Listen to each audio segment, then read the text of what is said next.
Om Swastiastu, perkenalkan saya Niwayan Agustini, calon guru penggerak angkatan 10 dari Kabupaten Gianyar. Pada video kali ini saya akan memaparkan tentang koneksi antar materi modul 1.1 tentang kesimpulan dan refleksi pemikiran Ki Hajar Dewantara.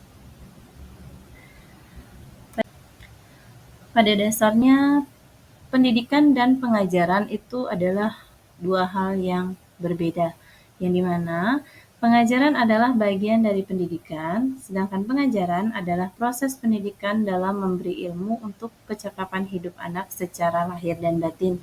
Kemudian, pendidikan pada hakikatnya adalah menuntun atau memberi tuntunan terhadap segala kekuatan kodrat yang dimiliki anak agar ia mencapai keselamatan dan kebahagiaan yang setinggi-tingginya baik sebagai manusia maupun anggota masyarakat.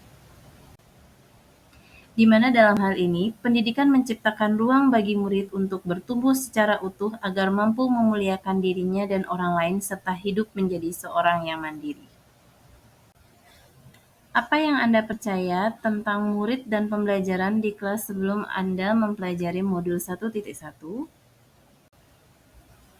Jadi, sebelum mempelajari modul 1.1 tentang pemikiran Ki Hajar Dewantara tentang pendidikan, pelajaran dalam layanan klasikal yang saya lakukan di kelas hanyalah sebatas transfer materi saja, karena saya menganggap ketercapaian materi jauh lebih penting daripada memahami karakter murid. Dan dalam layanan klasikal yang saya lakukan masih sebatas penyampaian materi saja dan tanpa melihat dan memahami bagaimana perasaan dan karakter murid. Misalnya, ketika selesai menyampaikan materi terkait bullying dan saya bertanya apakah anak-anak sudah paham tentang bully, dan anak-anak menjawab sudah, saya menganggap anak-anak sudah mengerti terkait hal tersebut. Misalnya lagi, ketika saya menyebarkan angket sosiometri terkait kondisi kelas, saya menganggap itu sebagai hal yang biasa yang terjadi pada murid dan sering kali saya menganggap bahwa murid sebagai objek dalam pembelajaran, sehingga pembelajaran saya selalu terfokus pada guru atau menggunakan metode teacher-centered learning, sehingga saya selalu merasa lelah sendiri karena belum menggunakan metode pembelajaran yang bervariatif dan menggunakan student-centered learning. Sebelumnya, saya tidak mempedulikan apakah murid benar-benar paham dan mengerti apa yang saya ajarkan. Fokus saya selama ini hanya kepada ketercapaian materi dan tuntutan kedisiplinan dan memberikan hukuman. Apa yang berubah dari pemikiran atau perilaku Anda setelah mempelajari modul ini?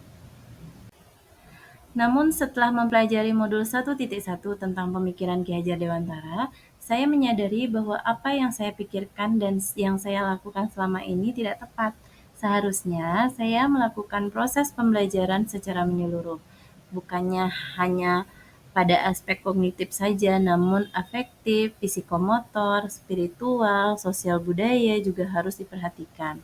Murid bukan sebagai objek pembelajaran, melainkan subjek pembelajaran. Artinya, murid memiliki kebebasan untuk berekspresi, mengemukakan pendapat, berkreasi sesuai dengan metode-metode pembelajaran dan media yang tepat. Guru harusnya sebagai fasilitator dalam pembelajaran. Guru pun harus ikhlas dan penuh kesabaran dengan segala ketulusan hati agar terwujud pembelajaran yang menyenangkan dan berpusat pada murid.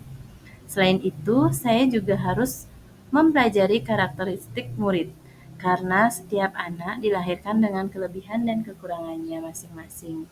Saya harus menghargai setiap karakter murid dan memberikan kesempatan untuk mereka tumbuh sesuai dengan kodratnya. Apa yang dapat segera saya terapkan lebih baik agar kelas Anda mencerminkan pemikiran Ki Hajar Dewantara? Hal-hal yang dapat segera saya terapkan dalam pembelajaran dan layanan di kelas dan di sekolah saya antara lain merancang pembelajaran yang efektif dan menyenangkan dengan melibatkan murid dalam metode student-centered learning. Berikutnya, saya akan menerapkan pembelajaran abad 21 yang sesuai dengan pemikiran Ki Hajar Dewantara, yang berpikir kritis, kreatif, komunikatif, dan kolaboratif, dengan berperan teguh pada konsep memerdekakan anak. Pembelajaran tidak lagi menuntut tapi menuntun karena tugas guru adalah memberi tuntunan atau arahan yang baik kepada murid. Usaha menjadi teladan bagi murid, baik perkataan maupun perbuatan. Selanjutnya, saya juga harus mengenali karakter murid dan latar belakang murid dengan menjalin komunikasi yang baik antar murid. Demikian video saya. Salam dan bahagia untuk Bapak Ibu guru hebat semuanya. Terima kasih.